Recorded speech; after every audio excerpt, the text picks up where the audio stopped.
Conflicto de los siglos, capítulo 13, El despertar de España, parte 1.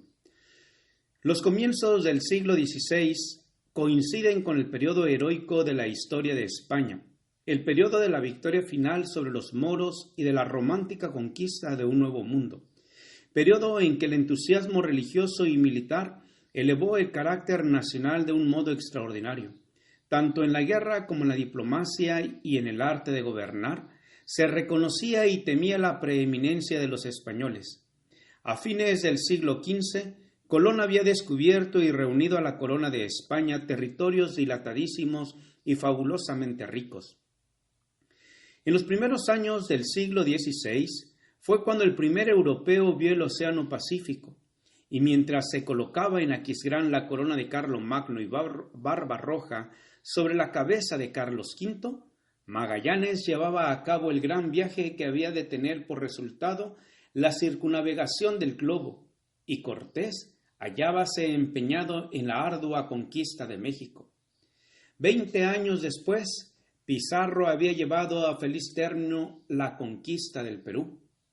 Carlos V ascendió al trono como soberano de España y Nápoles, de los Países Bajos, de Alemania y Austria en tiempo en que Alemania se encontraba en un estado de agitación sin precedente.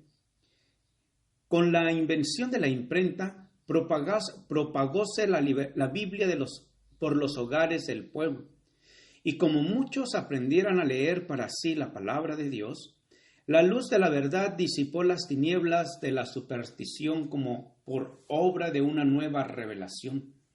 Era evidente que había habido un alejamiento de las enseñanzas de los fundadores de la Iglesia primitiva, tal cual se hallaban relatadas en el Nuevo Testamento.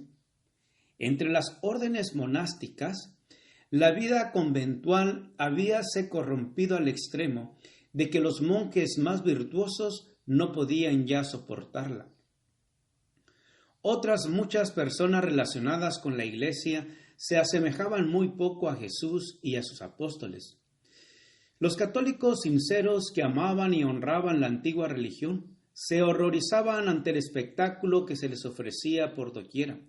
Entre todas las clases sociales se notaba una viva percepción de las corrupciones que se había introducido en la Iglesia y un profundo y general anhelo por la reforma. Deseosos de respirar un ambiente más sano, surgieron por todas partes evangelistas inspirados por una doctrina más pura. Muchos católicos cristianos, nobles y serios, entre los que se contaban no pocos del clero español e italiano, uniéronse a dicho movimiento, que rápidamente iba extendiéndose por Alemania y Francia. Como lo declaró el sabio arzobispo de Toledo, Bartolomé de Carranza, en sus comentarios del Catecismo, aquellos piadosos prelados querían ver revivir en su sencillez y pureza el antiguo espíritu de nuestros antepasados y de la Iglesia primitiva. El clero de España era competente para tomar parte directiva en ese retorno al cristianismo primitivo. Siempre amante de la libertad, el pueblo español durante los primeros siglos de la era cristiana se había negado resueltamente a reconocer la supremacía de los obispos de Roma, y sólo después de transcurridos 8 siglos le reconocieron al fin a Roma el derecho de entremeterse con autoridad en sus asuntos internos. Fue precisamente con el fin de aniquilar ese espíritu de libertad, característico del pueblo español hasta en los siglos posteriores, en que había reconocido ya la supremacía papal, con el que en 1483 Fernando e Isabel, en hora fatal para España, permitieron el establecimiento de la Inquisición como tribunal permanente en Castilla y su restablecimiento en Aragón, con Tomás de Torquemada como inquisidor general. Durante el reinado de Carlos V, la represión de las libertades del pueblo, que ya había ido tan lejos en tiempo de su abuelo y que su hijo iba a reducir a sistema, siguió desenfrenadamente. No obstante, las apelaciones de las Cortes, todas las artes de su famoso ministro, el cardenal Jiménez, fueron requeridas para impedir un rompimiento manifiesto.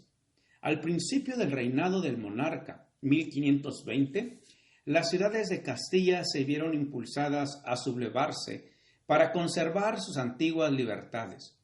Solo a duras penas logró sofocarse la insurrección, 1521.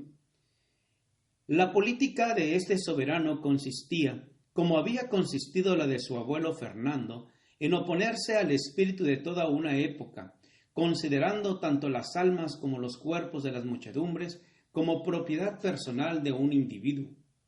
Como lo ha dicho un historiador, el soberbio imperio de Carlos V levantóse sobre la tumba de la libertad. A pesar de tan extraordinarios esfuerzos para despojar a los hombres de sus libertades civiles y religiosas y hasta de la del pensamiento, el ardor del entusiasmo religioso, unido al instinto profundo de la libertad civil, indujo a muchos hombres y mujeres piadosos a aferrarse tenazmente a las enseñanzas de la Biblia y a sostener el derecho que tenían de adorar a Dios según los dictados de su conciencia. De aquí que por España se propagase un movimiento análogo al de la revolución religiosa que se desarrollaba en otros países, al paso que los descubrimientos que se realizaban en un nuevo mundo prometían al soldado y al mercader territorios sin límite y riquezas fabulosas. Muchos miembros de entre las familias más nobles fijaron resueltamente sus miradas en las conquistas más vastas y riquezas más duraderas del Evangelio.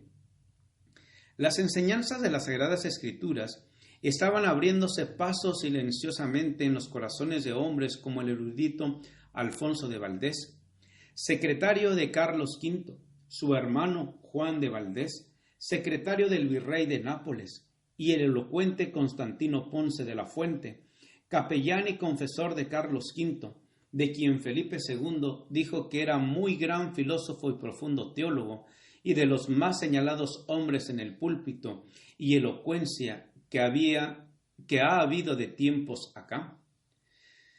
Más allá aún fue la influencia de las Sagradas Escrituras al penetrar en el rico monasterio de San Isidro del Campo, donde casi todos los monjes recibieron gozosos la palabra de Dios, cual antorcha para sus pies y luz sobre su camino. Hasta el arzobispo Carranza, después de haber sido elevado a la primacía, se vio obligado durante cerca de 20 años a batallar en defensa de su vida entre los muros de la Inquisición, porque abogaba por las doctrinas de la Biblia. Gracias por escuchar este audio. Te invito a escuchar el siguiente capítulo. Jehová te bendiga y te guarde. Jehová haga resplandecer su rostro sobre ti y tenga de ti misericordia. Jehová alce sobre ti su rostro y ponga en ti paz. Con aprecio, el pastor Juan Manuel Flores Espinosa.